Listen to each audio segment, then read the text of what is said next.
Hey, this is Don from Kenya Goodness TV. So season is over. Actually, but I was just going through a blog and came across some data and thought probably maybe it's best I break it down for you. Yeah, and just get to share some interesting stuff that I came across. So basically, let's talk about the prize money by there for the 20 teams actually participated by in the Premier League. So like, it even got me thinking. But does it really matter you finish by there? Which position you finish in the Premier League?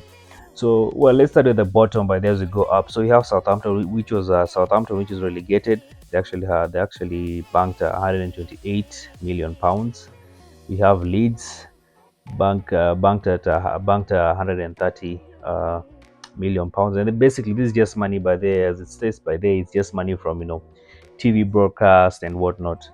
Then you have Leicester, which was also relegated. They banked 132 million pounds. We have Everton, actually guys who survived by the relegation.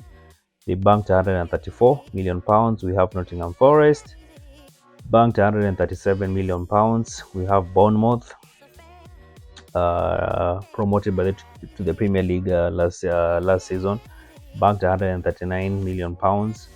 We have West Ham, 141 million pounds. Then Wolves banks 143 million pounds. We have Chelsea, 145 million pounds. We have Crystal Palace, 148 million pounds.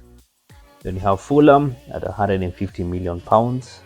We have Brentford at 152 million pounds. Then you have Spursy Hotspurs, Tottenham Hotspurs. They banked 100 million pounds. Then you have Aston Villa. Aston Villa banked 156 million pounds.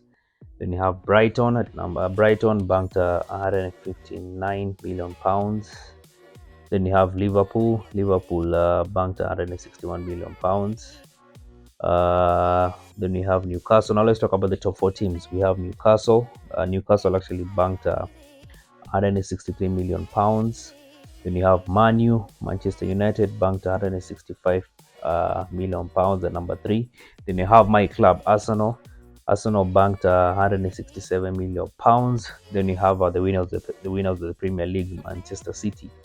Manchester City actually goes with 170 million pounds. Yeah, so basically this revenue that basically comes from TV revenues, advertising, marketing, and and whatnot. So man, this quite some interesting data that I can, like I said, it's not my data, it's just something by there that I came across in a blog. I'll put the link but then in the description. You can actually also go through the data as well and just read it. But okay, I was actually not even meant to talk about this, but I came across this poster here, by the way, of what's his name, Fred Arocho. So Fred Arocho by this says that let me just read this.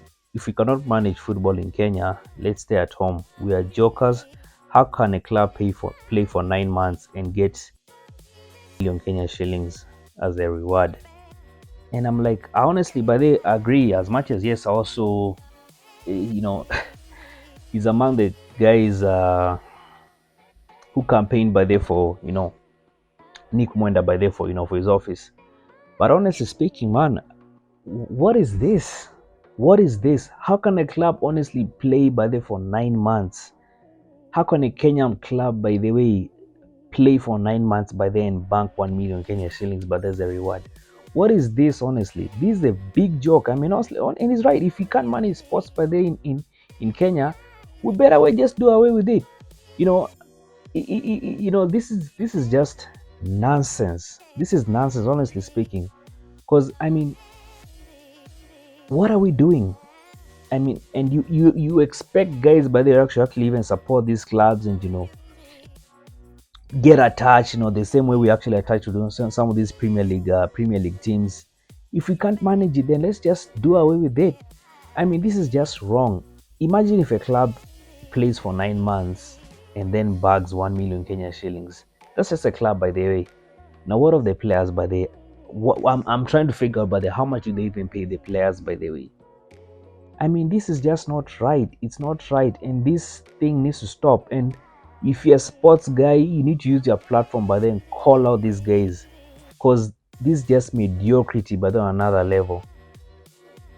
Yeah, I mean, it's quite sad, by the way, and I'm not talking as a sports person, by the way. I mean, look at what happened, by the way, to rugby. We kill sports in Kenya. Look at what happened to rugby. Rugby just got relegated, by the way. Why? Player welfare. These guys don't play players. Imagine these guys had to put a pay bill for them, by the way, to be paid. It forced, actually, by the Kenya CS Ababu Namwamba to come in, by the way, and find a way of getting these guys getting these guys paid.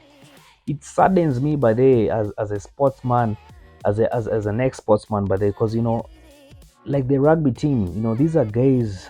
There are some guys that I know at a personal level. Some of them are my neighbors here. You can imagine what these guys go through. Imagine, going around for this rugby tournament, sleeping in 5-star hotels, then coming back, by the way, and finding your doors locked. And then when these guys get relegated, you want to blame the players? Seriously? Are we even serious as a country? No, no, no, no. This has to stop. This has to stop, by the way, and it's not right. It's not right, for God's sake. It's just right. For lack of a better term, it's just bullshit. And this bullshit needs to be called out, by the way. Guys need to call out these guys. This honestly has to change. And these things, we need to call them out, and people need to be put to account. People need to account, by the way, for some of these things that actually happen, that happens to sports. Yeah, I mean, think of it.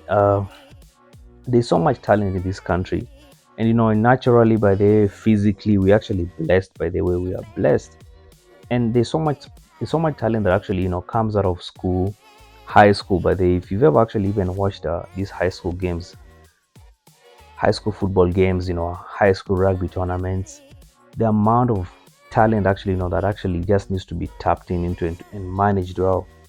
There's so much potential as a country, but I mean, we just kill sports. People have a bigger vision, by there, for their stomachs, more than they actually even have a bigger vision, by there, for what they actually put in there, why they actually even put in those offices, by there, to do. So it's sad. It's sad that we kill sports in our country, and this needs to change. This honestly needs to change, by the way.